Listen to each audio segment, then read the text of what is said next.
Hi, welcome to my video on express as a function of time. Express as a function of time. Number one, a cube has an edge of x units long. If it has no top and the edge is increasing at a rate of 4 units per hour, express the surface area as a function of time. Okay, so what we have is we have a cube, and the surface area of a cube has all sides, which is a square. So the surface area of a cube is 6 times the area of each one, which is 6x squared. But the top is missing, so the surface area of the one we're talking about only has 5 faces, 4 sides and a bottom, so it's 5s squared.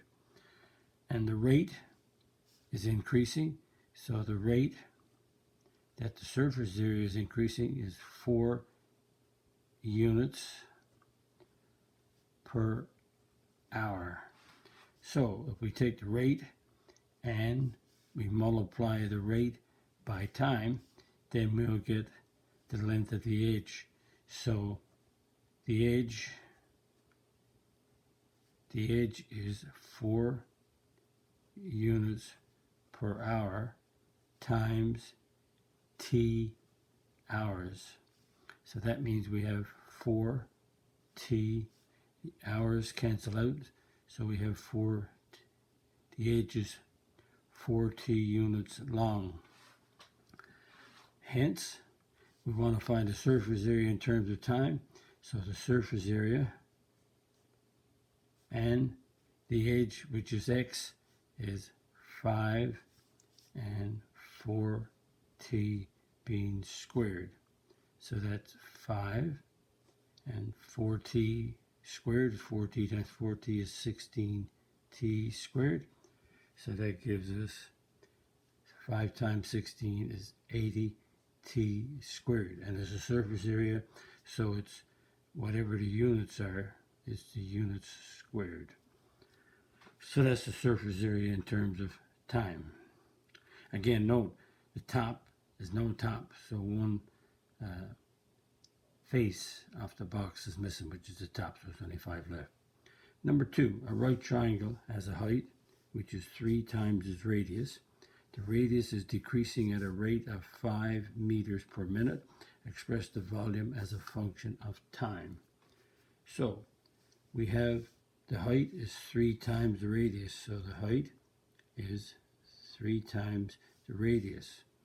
And the radius is decreasing at a rate of 5 meters per minute. So the rate, and I'll put rate of the radius, is decreasing, so it's a minus 5 meters per minute. So that means we have to change the rate.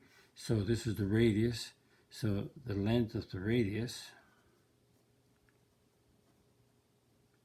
is 5 meters per minute times t minutes. So notice the rate times time gives you the length. So we got a minus 5t, the minutes cancel out, so we get a minus 5t m, and that's minus 5t is the length and is in meters. So we want the volume of the right cylinder, and the volume of a right cylinder is pi r squared h. When you think of a right cylinder, I think of this is a right cylinder. There it is. So we have a height, and the bottom of a right cylinder is a circle, and the circle is pi r squared in area. So we got a right cylinder. It's the area of the circle moving up through a height. There's the area of a circle, pi r squared, moving up through a height. So we want the volume in terms of time. So let's change height. So the radius, so the height is 3r. So that means the volume is 3 pi r cubed. So that's the volume in terms of the radius. So we turn the radius because we have a radius here. So that means the volume is going to be 3 pi. In terms of time, the length of r is a minus 5t being cubed. So that's 3 pi. Negative 5 cubed is a negative 125, and t cubed, and that gives us a negative 375 pi t cubed. And it's a volume, so it has to be meters cubed. So that's the volume in terms of time. Okay, there's that one done. And let's try one more. What about the radius of a sphere increasing at a rate of 3 inches per second? Express the volume as a function of time. So we have a rate. So the rate of the rate is the rate that the radius is increasing is 3 inches per second. So if we take the rate and multiply by time, we'll get the length of the radius. So the length of the radius is 3 inches per second times t seconds. Seconds cancel out, so I get 3t inches, or 3t. I'm just mainly concerned about the 3t. And again, notice that if there's 0 time, we have no increase. 1 second, we have the radius has a length of 3. 2 seconds, the radius has a length of 6. Now we want to express the volume as a function of time. So the volume of a sphere, and the sphere formula is 4 over 3 pi r cubed. That's the formula for the volume of a sphere. So we have the radius, so we have a 4 over 3 pi, and the radius in terms of time is 3t. We're going to cube it, so we have 4 over 3 pi. 3 cubed is a 27, and t cubed. So the 3 cancels into 27, 9, so that gives us 4 9s is 36 pi t cubed.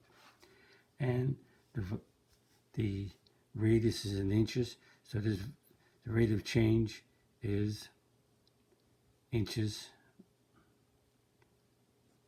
This is the rate of change in inches per second. And I want to go back, and that's the volume in terms of time. Okay, so this is the volume, so it's not supposed to be no seconds there, so that's cubic, just a volume. That's the volume as a function of time. So that's not, if I do cubic inches per second, I'll be doing the rate of change of the volume per second.